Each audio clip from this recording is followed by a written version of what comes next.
Live from our 7 Tasmania studios, your nightly news with Joe Palmer begins now.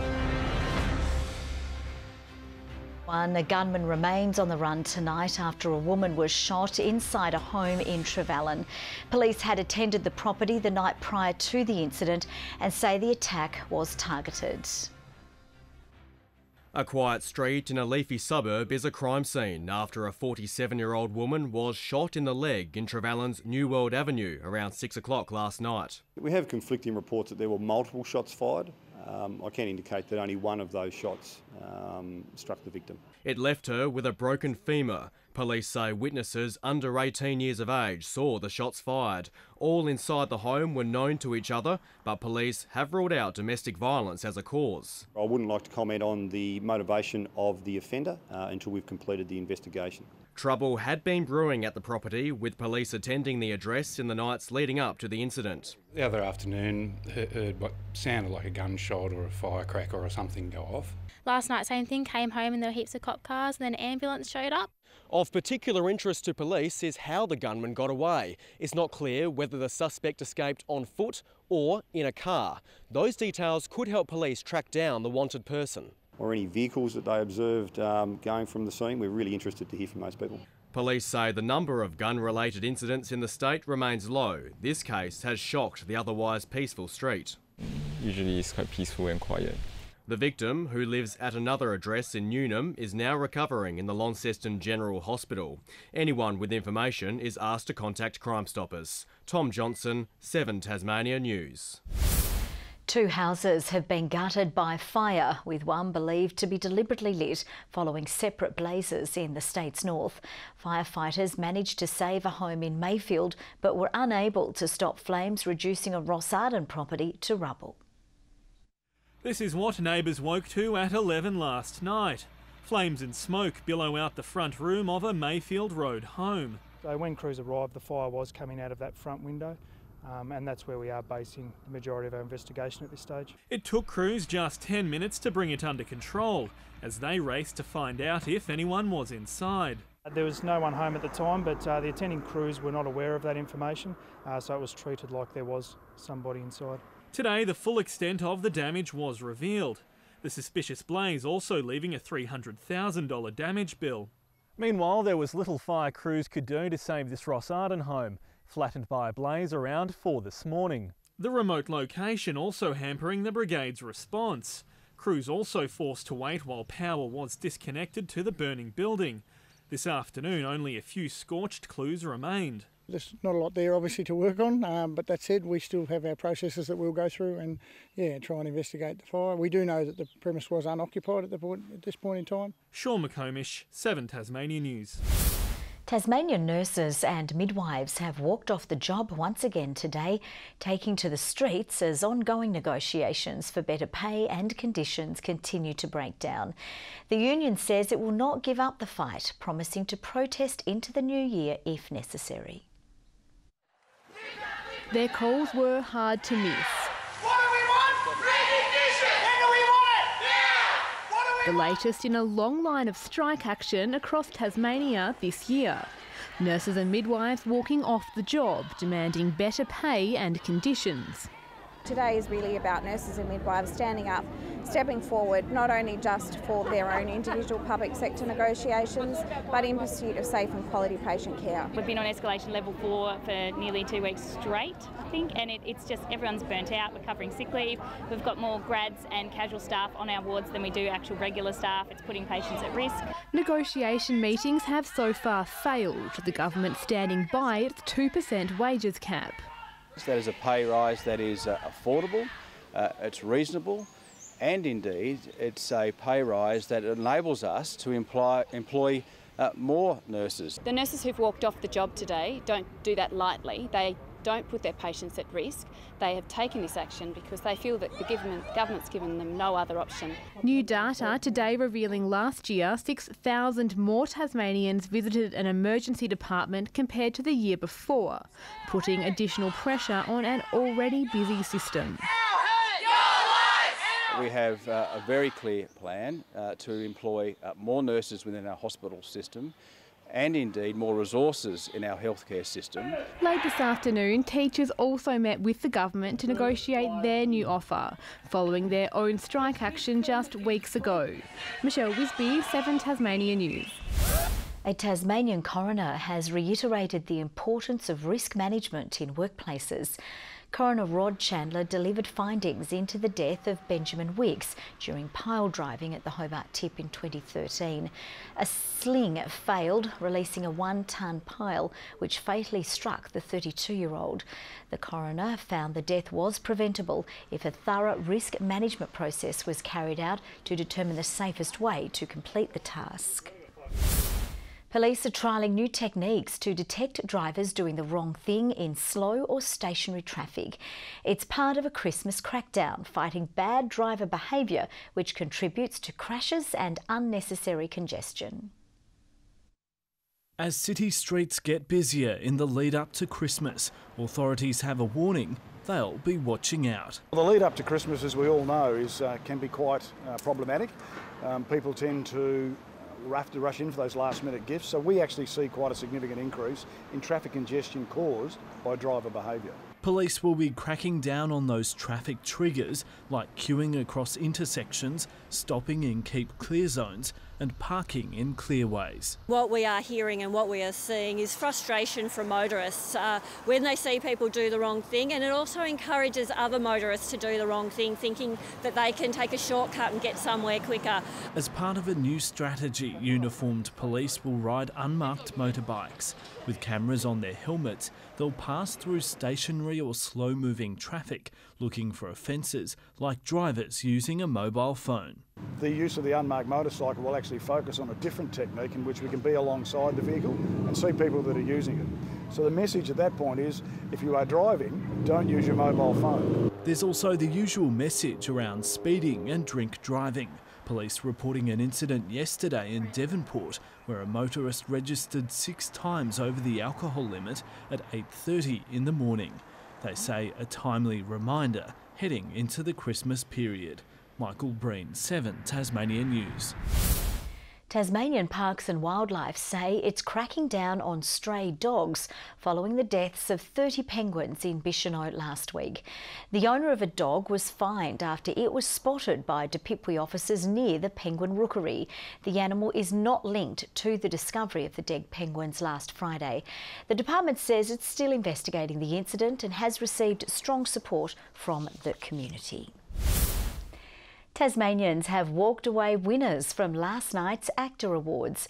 Comedian Hannah Gadsbury claimed Best Performance in a Television Comedy for her work in Nanette, a one-off special on Netflix. She accepted her award from afar. Very grateful and deeply humbled. Former Tasmanian Simon Baker also took home the gong for Best Supporting Actor for his role in Breath. Dinosaurs are roaring into life at the Tasmanian Museum and Art Gallery in what's set to be a blockbuster exhibition.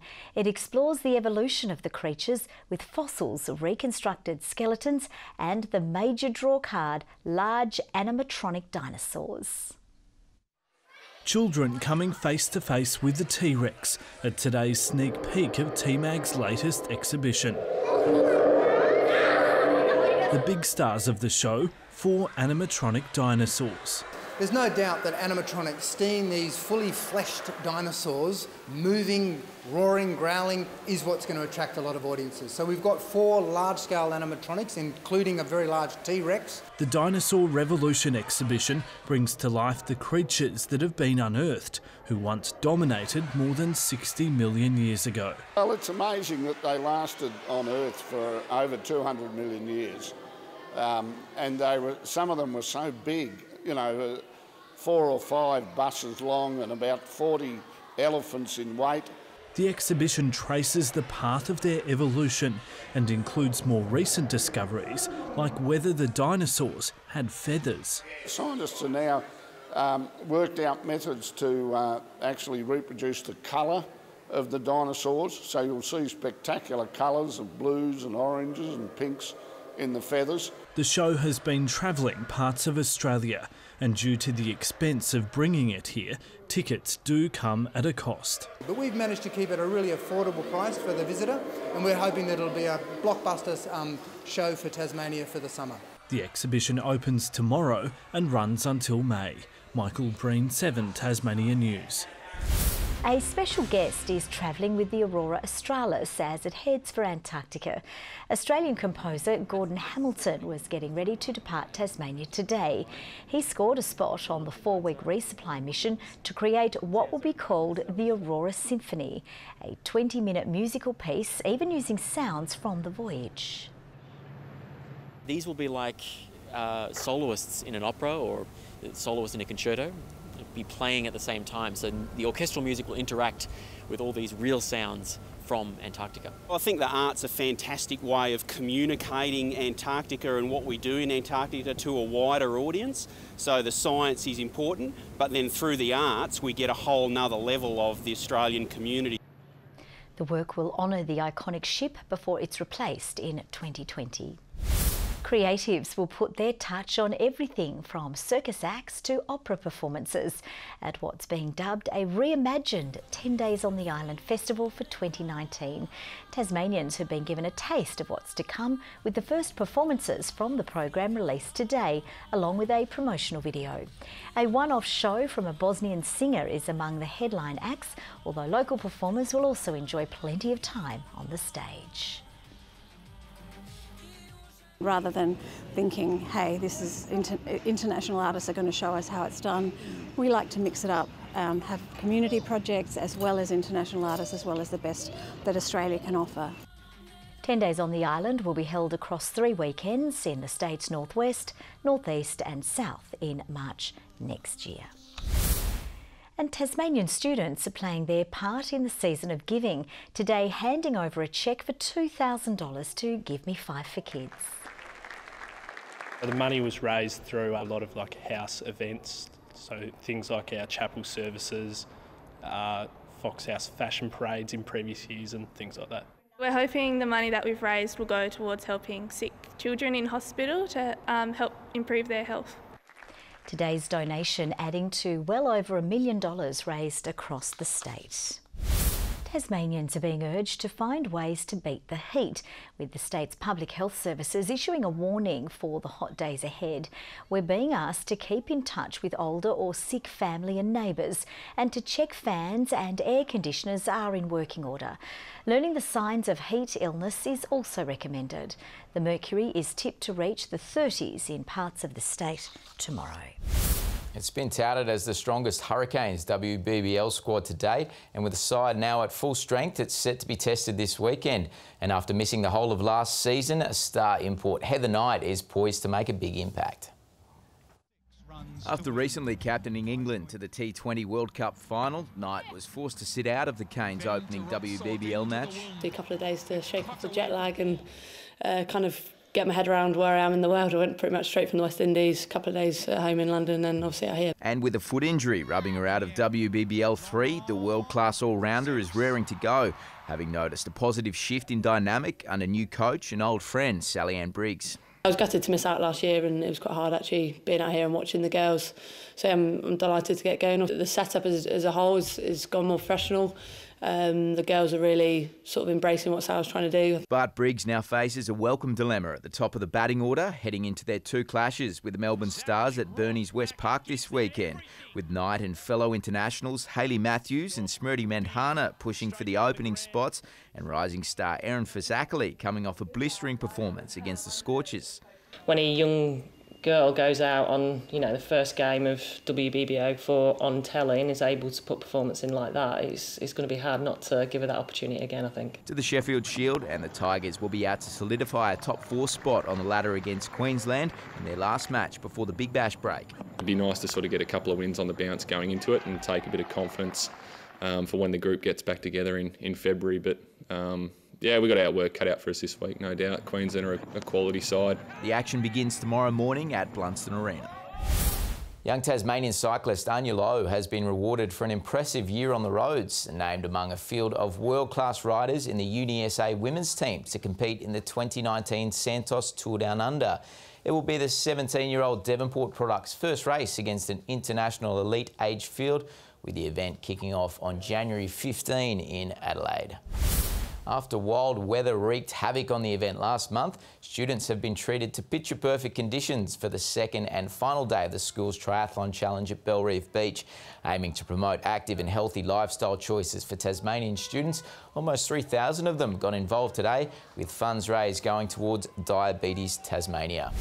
Good evening. Ooze on top again today, 34 degrees. Hobart a warm 31, Launceston 26, Burnie 20, Devonport 21. Some temperatures up to 12 degrees above average. Grove 32, Strawn and Bushy Park reach 31 degrees. Friendly Beaches 25, the Islands 24, Lyowini 23. Bit cooler in St Helens, but a fairly comfortable 21.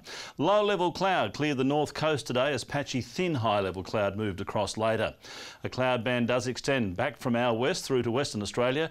Mid to low-level cloud sits over eastern Victoria and along the east coast of New South Wales. A good bit of Queensland has cover too, with embedded thunderstorms. Tomorrow a cold front weakens as it approaches our west coast. A trough over the top end extends over South Australia, ridges of high pressure east and west of the nation.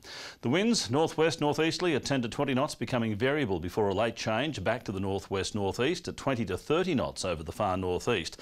So a strong wind warning there from the top of Flinders Island right through to St Helens Point. And for tomorrow, as we finish off the working week, for many, partly cloudy in Hobart, down to 27 degrees. 28 for Huonville, a possible shower. Partly cloudy for Campania, a nice warm 29. 30 for Launceston, partly cloudy. 24 for Devonport, bit of cloud for Georgetown, and 28 degrees. Now Burnie can expect a partly cloudy day as well, 24 the maximum, up to 28 for Strawn, but a shower moving in, and partly cloudy for Wynyard, 24. 29 the top for St Helens and mostly sunny. Hot day for Swansea, up to 31 tomorrow, and 21 the high for Port Arthur. The UV well into the extreme range, sitting at 12 and 13. On Saturday, a change in the air as a few showers develop, with a chance of a thunderstorm over the east and central regions. Another shower on Sunday, mainly over the central and north. Fine and partly cloudy on Monday with light winds. Sunny in Perth tomorrow. Another hot day for cricket in Adelaide. A windy 38 for Melbourne. A sunny day for Canberra and Sydney. A few showers for Brisbane. And it's currently 30 degrees in Hobart. Now, those visiting Tasmania, 30 in Tasmania is like 42 anywhere else. You've got to understand that. Launceston 24 at the moment, and partly cloudy in Devonport and 19 degrees. Sick of people complaining about the heat, Joe, already. It's crazy. Already. It's all we wanted for the last 6 months. Thanks very much, Murph. That's all from the team for now. Have a lovely evening. We'll see you a little later. Bye-bye.